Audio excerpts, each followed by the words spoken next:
새벽 기도에 시작하겠습니다. 오늘은 출애굽기 25장 10절부터 22절까지를 봉독해 드리도록 하겠습니다.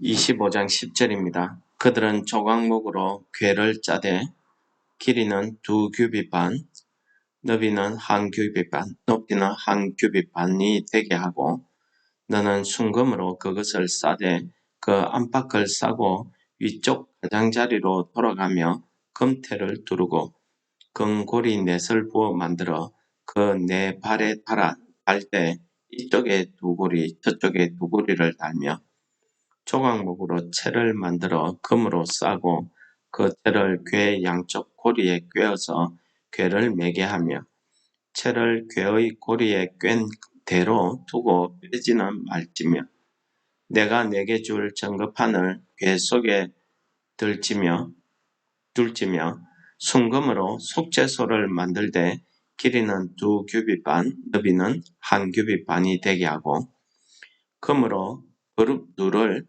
속죄소 위 두 끝에 쳐서 만들되 한 그룹은 이 끝에서 또 한 그룹은 저 끝에 곧 속죄소 두 끝에서 속죄소와 한 덩이로 연결할지며 그룹들은 그 날개를 높이 펴서 그 날개로 속죄소를 덮으며 그 얼굴을 서로 대하여 속죄소를 향하게 하고 속죄소를 궤 위에 얹고 내가 내게 줄 증거판을 궤 속에 넣으라.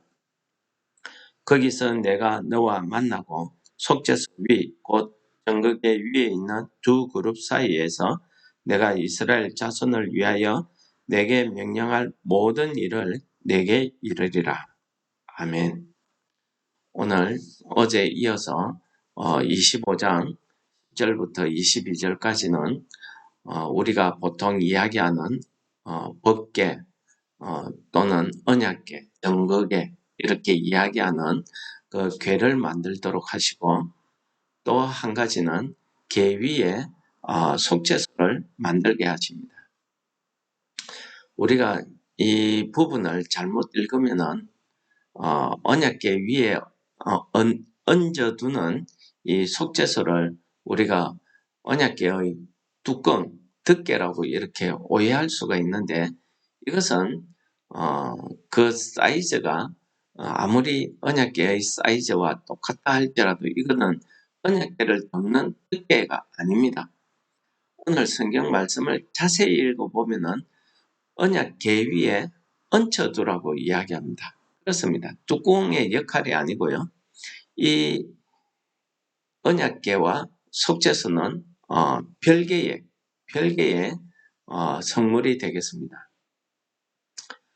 오늘 하나님께서 언약궤를 만들 때에 오늘 10절에 보면은 조각목으로 만들어라 이렇게 이야기합니다. 이 조각목은 우리 성경에서는 시띠 나무라고도 이야기하고요. 우리나라 이름으로는 아카시아 나무라고 합니다. 근데 이 아카시아 나무 조각목이 이 광야 사막길에 흔히 볼 수 있는 그런 나무이긴 한데 그렇다고 흔하다고 해서 여기저기 우리나라의 산들처럼 많이 피어 있는 게 아닙니다. 그 광야길 사막길을 가다 보면 어쩌다가 한 그루 두 그루 이렇게 피어 있는 게 이 조각목 시띠 나무였습니다. 이 시띠 나무는 광야나 사막 같은 이런 척박한 땅에서 자랐기 때문에 그 나무의 모양을 우리가 그 사진으로 보시면 아시겠지만은 이 백향목 같이 우리가 쭉쭉 뻗은 그런 나무가 아닙니다. 뒤틀리기도 하고 나무 줄기 중간중간 부분에 마디 같은 것들이 생겨서 이 뿌리에서 영양분이 이 마디에 걸려서 위까지 잎사귀까지 이렇게 가지까지 뻗어나가지 못하는 그런 구조로 되어져 있습니다. 이 나무 자체도 이렇게 반듯하게 올라간 게 아니고 이 뒤틀려 있다고 합니다. 하나님께서 물론 이 조각목이 그 광야에서 구할 수 있는 나무 중에서는 그래도 제일 단단하고 건축자재로 사용되는 그런 나무라고 합니다. 근데 하나님께서 왜 이 조각목으로 이 법궤를 만들라고 하셨을까요? 물론 우리가 성경에 나오는 쭉쭉 뻗은 건축에 사용되어지는 백향목 같은 이런 큰 나무, 쭉쭉 뻗고 곧은 나무, 이런 나무를 구할 수 없었던 것도 사실입니다. 그리고 그 광야 지금 이동 생활 가운데서 겨우 구할 수 있는 건축 자재라고 해봐야 이 조각목이 전부겠죠. 하나님께서는 모세에게 이 조각목으로 법궤를 만들도록 했습니다. 이 법궤를 만들려고 하면은 그 나무를 베어서 그 껍질도 벗겨내고 뒤틀려 있는 부분을 또 여러 가지 기술로 발루어야 되고 마디 부분은 또 깎아내야 되고 이렇게 어려운 과정을 거쳐서 법궤를 만들게 됩니다. 법궤는 길이가 2규빗 반, 폭이 1규빗 반, 높이가 1규빗 반, 그 직사각형 형태의 박스지 상자로 되어져 있는데 이 규빗이라는 게 보통 65cm 뭐 이 정도 된다고 합니다. 그렇다고 하면은 대충 보면은 길이는 한 112cm, 2, 3cm 정도 되고 60, 70cm 정도 이렇게 된다고 이렇게 우리가 보시면 되겠습니다. 이렇게 조각목으로 법궤를 만들려고 합니다. 그리고 그 법궤 안에 들어가는 게 하나님께서 친히 적어주시는 십계명이 적혔다고 우리들이 다 생각하는 그 언약의 두 돌판이 그 안에 넣어두게 이렇게 말씀하고 있습니다.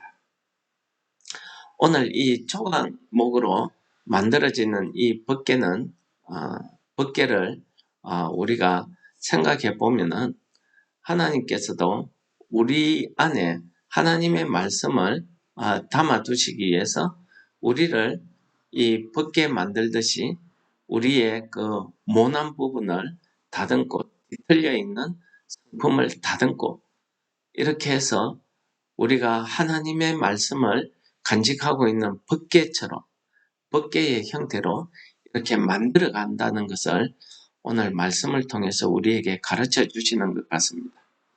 여러분들은 어떻게 생각하십니까? 이 이스라엘 백성들이 이 조각목으로 이 법궤를 만드는 그 과정이 우리 출애굽기 37장에 1절부터 10절까지 나와 있습니다. 자세히 나와 있는데 보면은 그 하나님이 정하신 이 사이즈대로 그 규격대로 이렇게 조각목을 만들고 있습니다. 이 만들 때에 우리 37장 1절에 보면은 우리 아무나 이것을 만든 게 아니고요. 그 만들 때에 만드는 사람의 이름이 나와 있습니다. 부사렐이라는 사람이 조각목으로 궤를 만들었다고 이렇게 이야기하고 있습니다. 부사렐이라는 사람에 대해서는 뒤에 37장에 가서 자세히 설명드리겠지만 어쨌든 아무나 이걸 만들 수 있는 게 아니었다는 사실이죠. 이렇게 성물을 만드는 사람들을 우리 보면은 하나님의 특별한 은사, 재능을 받아서 이 성물을 제작하는 것을 볼 수가 있습니다. 그리고 이 법궤는 하나님이 오늘 말씀해 보니까 위에 금으로 순금으로 이렇게 둘러싸게 되어 있습니다. 순금으로 둘러싸고 그리고 그 가장자리 테두리에도 금태를 이렇게 두르게 되어져 있고 그리고 네 발을 만들어서 그 발에 금고리를 만들게 되어 있습니다. 네 군데에. 그리고 조각목으로 또 채를 만들게 했습니다. 이 채를 만들어서 순금으로 또 금으로 싸서 그 채를 그 고리에 끼워두게 했습니다. 물론 이제 이 채를 고리에 끼워두게 한 것은 나중에 이 레이기스에 보면은 이 법궤를 움직일 때에 움직이는 규칙이 있습니다. 반드시 레위인들이 어깨에 매도록 되어 있습니다. 그런데 이 채를 빼두게 되면 어떻게 됩니까?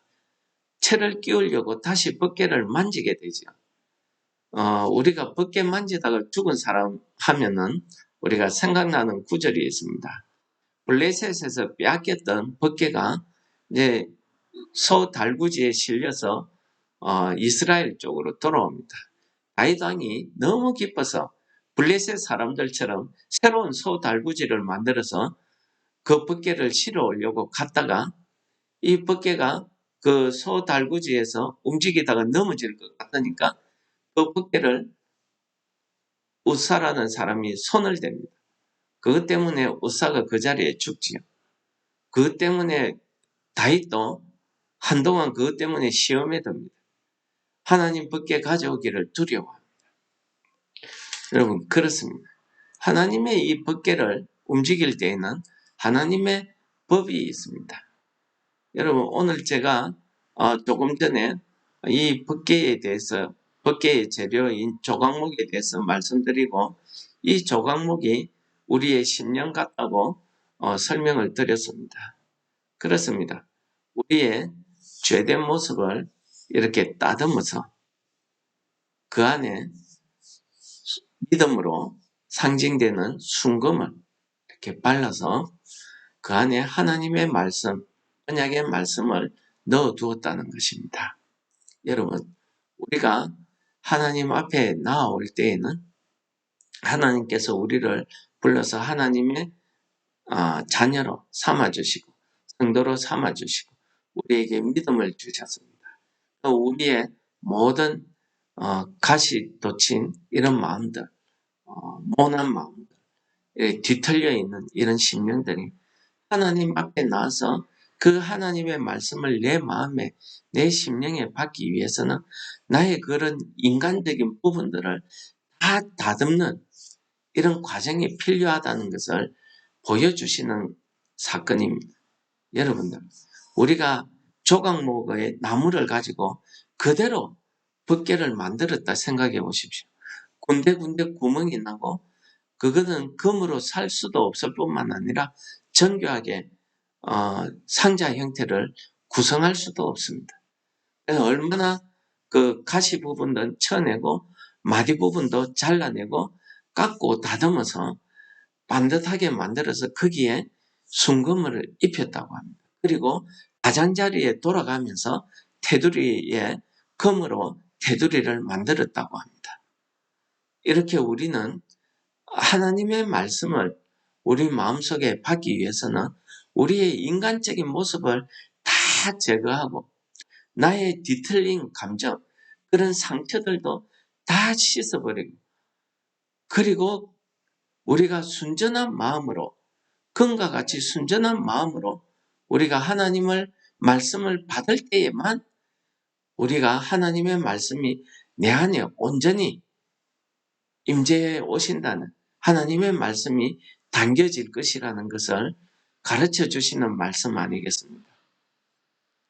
오늘 우리가 이러한 심령으로 이런 순금 같은 믿음으로 우리의 마음이 믿음으로 감싸져서 하나님의 말씀을 우리가 마음에 품고 있을 때에 우리는 그 법궤가 하나님이 만나는 그 지성소, 성소 안에 하나님이 계시는 그 지성소에 있는 것처럼 하나님께서도 우리 안에 거하실 줄을 믿습니다.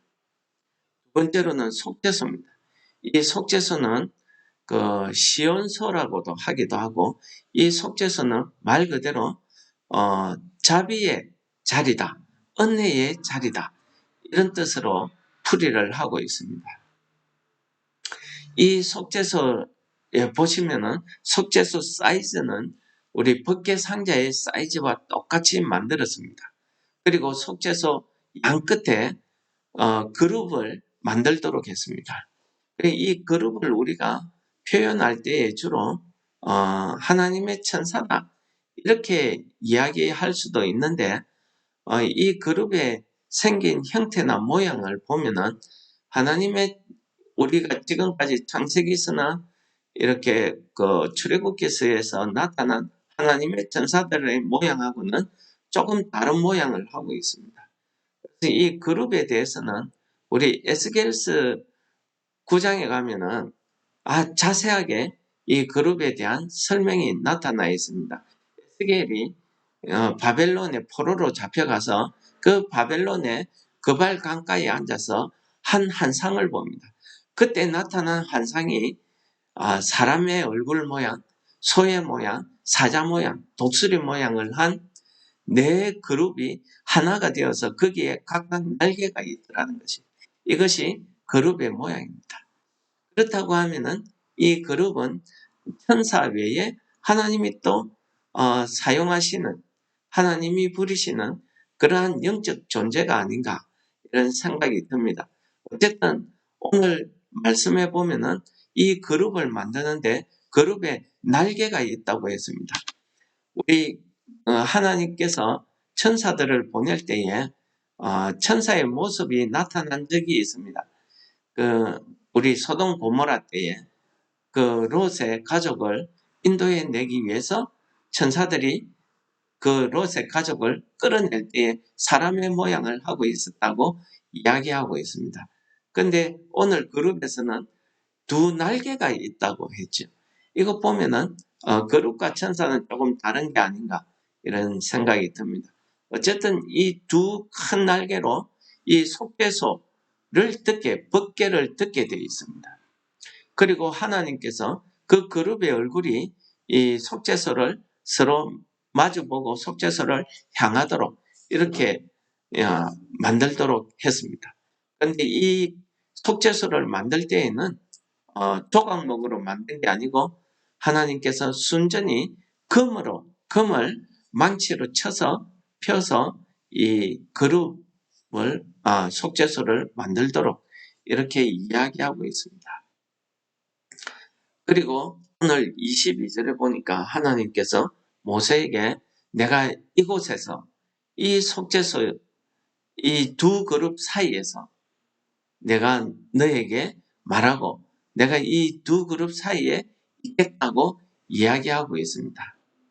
이 그룹의 우리 속죄소의 사이즈를 보면은 대충 이 속죄소에 있는 그 그룹의 사이즈도 우리가 대충 상상이 됩니다. 그런 조그마한 그 곳에 하나님이 임재하신다. 여러분들 상상이 되십니까? 이것은 그 두 그룹의 얼굴이 마주보는 그 공간 안에 아무것도 없는 그곳에 하나님께서 임재해 계신다는 것을 이야기하고, 그 속죄소에서 하나님께서 이 모세를 만나서 말씀하겠다고 오늘 이야기하고 있습니다. 근데 이 속죄소의 위치가 어디입니까? 이 속죄소의 위치는 법궤 위에 두라는 것입니다. 그래서 법궤의 두꺼운 덮개처럼 오해하기도 합니다. 그러나 그렇지 않습니다. 이 속죄소 위에 둔다는 것은 하나님의 임재하는 그 곳, 하나님이 앉으시는 그 자리, 그 시온자, 속죄소, 그 자리에 그 밑에 있는 하나님의 말씀이, 모든 말씀이 그 하나님의 발 아래 있다는 사실을 오늘 말씀이 보여주고 있는 거 아니겠습니까? 그렇다고 하면은 오늘 우리가 믿음으로 내 마음에 있는 이 하나님의 말씀이, 오늘 하나님께서 모세에게 내가 속죄소 앞에서 내게 말할 것이다 하신 것처럼 오늘도 우리에게 하나님의 말씀이 들려지는 이런 은혜가 있기를 축원합니다. 이런 은혜의 장소가 시온성 속죄소입니다.